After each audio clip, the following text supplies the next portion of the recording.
गुंतवणूक आरोग्यातली भाग 16 आहारविधी विशेषायतन संयोग वैद्य दिलीप गाडगे पुणे। तेव्हा आपण मागच्या वेळेला पनीर आणि चीज याच्याविषयी बोलत होतो आणि तसे विरुद्ध संयोग अशा स्वरूपाचे आहेत आणि विशेषतः पनीरचा पंजाबी भाषांमधला जो वापर आहे तो खरं तर थांबवता आला, कमी करता आला तर जास्त बरं। बंगाली मिठाईमध्ये जो वापर आहे तो काही अर्थाने सुसंगत असा थोडासा आहे, त्याच्या मूळ गुणधर्माशी सुसंगत आहे। चीजच्या बाबतीत मात्र ते परदेशातून आलंय, त्याच्यामध्ये दूध, आम्ल आणि लवण असे तिन्ही रस एकत्र अशा स्वरूपाचे होतात। शिवाय त्याच्यावरती दीर्घकाळ संस्कार अशा स्वरूपाचे केले जातात।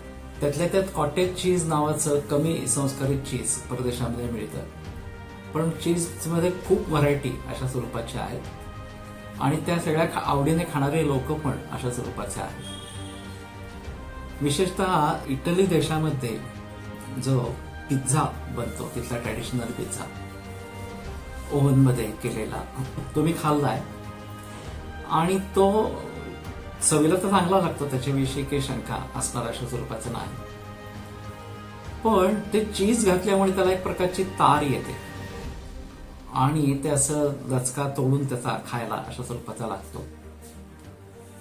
तर हे आमच्या दृष्टीने थोडंसं कफ किंवा मेद यांच्या दृष्टीने वाढवणार असं आहे आणि म्हणून शक्यतो भारतीयांनी चीजची सवय नसेल तर चीजची सवय लावूच नये, कधीतरी चीज खाल्लं तर ठीक आहे आणि त्याच्यापासून हळूहळू का होईना पण निवृत्त व्हावं, दूर व्हावं, हे जास्त चांगलं अशा स्वरूपाचं। असे आणखीनही इतर काही संयोग अशा स्वरूपाचे आहेत। दही आणि केळ हाही संयोग ग्रंथानुसार निषिद्ध म्हणून सांगितलाय, दधनाकदली फलम अशा स्वरूपाचा आहे।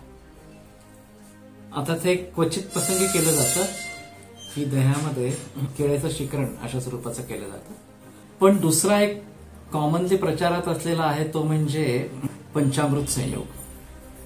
दूध, दही, तूप, मध आणि साखर हे देवाला स्नानासाठी म्हणून वापरलं जातं आणि हे सेपरेटपणे पण करतात किंवा मग एकत्र करून त्याचं पंचामृत बनवून ते स्नानासाठी वापरतात।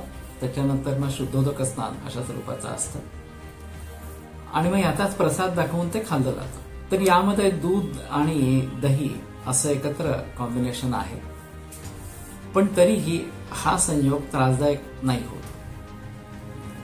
कदाचित त्याच्या जोडीला मध, साखर आणि तूप अशा स्वरूपाच्या पण गोष्टी आहेत, त्याच्यामुळे ते होत नसेल।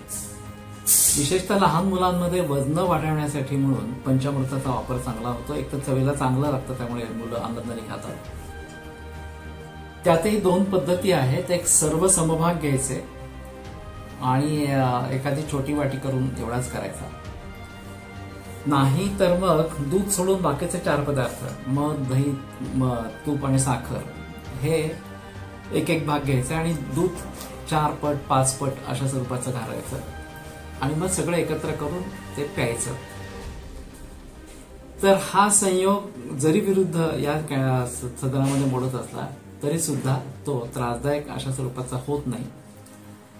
अर्थात गर्भिणीला हे खाण्याचा सल्ला दिला जातो, तो कितपत योग्य आहे नाही हा जरा गोंधळाचा मुद्दा असणार अशा स्वरूपाचा आहे, पण विशेषतः लहान मुलांना याचा फायदा होतो आणि विशेषतः विरुद्धांनापासून उत्पन्न झालेले त्वचा विकार त्याच्यामध्ये हा उपयोगी पडतो। जे विरुद्ध दुधाबरोबर काहीतरी पदार्थ विरुद्ध आहे तो खाल्ला गेलाय आणि त्याच्यामुळे काहीतरी त्वचावरती विकृती निर्माण झालेली आहे, विशेषतः कोरडेपणा खूप जास्त आलेला आहे, तर त्यावेळेला पंचामृत पोटात आणि वरनं लावायला असं दोन्ही अर्थाने उपयोगी पडतं। कोरडेपणा लवकर कमी होतो, खाज पण कमी होते, तेव्हा विशिष्ट स्थितीमध्ये त्याचा वापर करावा हा जास्त चांगला अशा स्वरूपाचा भाग, पण शक्यतो विरुद्धांनाचं सेवन टाळावं, संयोग विरुद्ध संयोग टाळावेत हे जास्त चांगलं। नमस्कार।